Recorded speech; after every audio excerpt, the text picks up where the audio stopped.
So Bioshock Infinite is set for an international release date of 19th of October 2012. Very nice. Looking forward to it. You played the original 2? Yeah, should be good. Yeah, when I heard that it was coming out, I was like, New engine is amazing. Yeah, it definitely looks good. It is a lovely looking game. Yeah. So you take on the role of Pinkerton agent, Booker DeWitt, and you're meant to help Elizabeth, who's been captured and looked after since she was a child.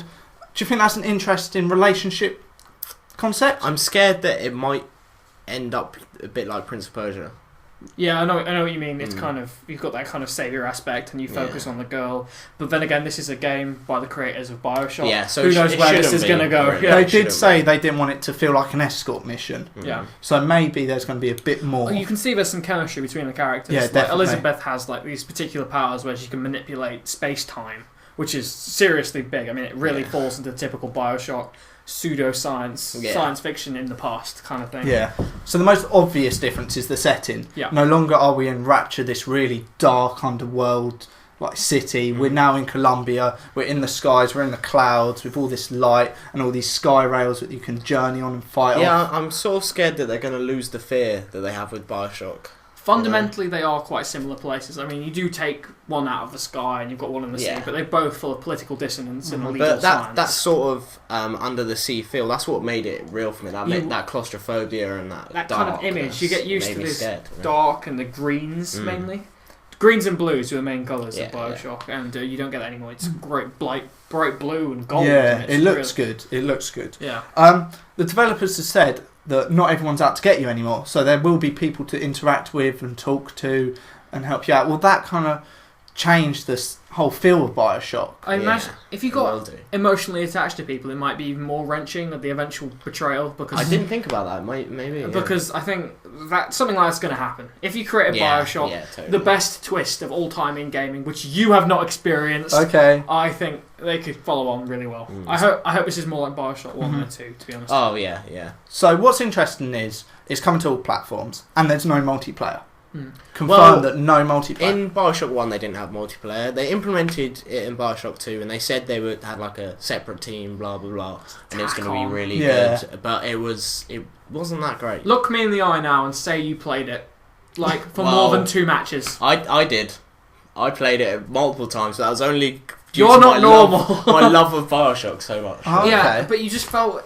I mean, it made sense. It was fun as an extra thing, but it really didn't need to be included. They could have spent all that money and time on Bioshock 2, Bioshock 2, which was not nearly as good as Bioshock 1. No, I'm afraid not. So instead of multiplayer, we're getting a 1999 mode, which is a bit like Fallout New Vegas' hardcore mode. It makes things much harder. Apparently, your choices will have really permanent meaning within the game, and ammo and will be more scarce, and it'll just be a harder game. It's meant to attract the more hardcore players. Do you think it'll work? I understand 1999 is the kind of arcade style, and I can imagine. So guys, just so you know what we're talking about, here's a little trailer. It's the teaser trailer from the E3 show.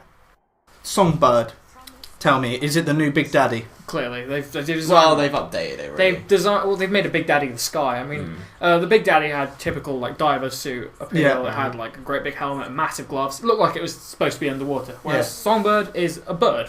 Giant mechanical bird, kind of leather pilot suit, headgear kind of thing. So when you think of Bioshock, the Big Daddy's iconic. Oh yeah. Do you think Songbird will become iconic for the Bioshock? I think so. game? Yeah, but there's less of them though. I think there's only one. Yeah. It is Elizabeth's guardian, but it means it's constantly hounding you, similar to the Big Sister. Yeah, it does mean that you're not going to be able to kill them.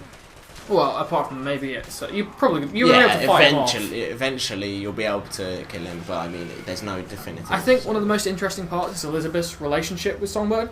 It's not as such like a captive kind of relationship.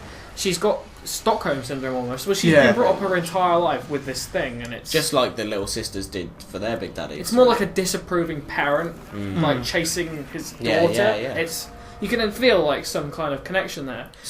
Yeah, so there's obviously parallels between these two games. Yeah. Do you think that Bioshock Infinite will still feel familiar then because of these parallels? Oh, you're in a city. Oh, you'll feel that it was made. You're in an isolated city. Yeah. You've got special powers. Like, there's lots of crazy people. I can say, and it's made by some of the. Bioshock is one of the scariest games I've ever played. They're proper like masters of horror. Yeah. So I think if it works out, even in Colombia with a great big bright environment, it's going to be a scary game. It's going to feel like Bioshock. So, Ollie, I know there's something that you're not keen about. It's the new combat. So they're going to be much larger battles. The developers are saying... Something that I liked about Bioshock was the fact that you had maybe like a maximum of about 5 enemies at all times coming to attack you. Usually it was either 1 or 2, and they were just able to kill you more. The encounters were much more intelligent because of that. I mean, like the ice dancers, for example, in order to avoid them, you actually had to dance with them. Which was which is like really clever.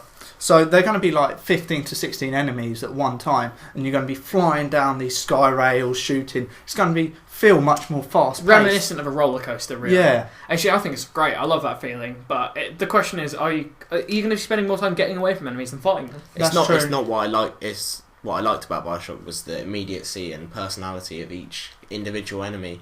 And if there's much more of them and on a much larger scale, I think it might lose that. I think that's going to be the major change, to be honest. Yeah, definitely. There probably are going to be like factions of enemies and great big enemies to fight. Yeah. You know, like because in Bioshock Infinite, not everyone is your enemy. So the whole world isn't out to get you. So onto the environment, changing landscapes. The landscape changes around you because everything's held up. Everything's held up by balloons. Yeah. That's very cool. Interesting dynamic. It'd be nice to think that at some point you might jump off of one of these massive balloons and then figure out that there's nothing beneath you. I can imagine that'd be quite awesome.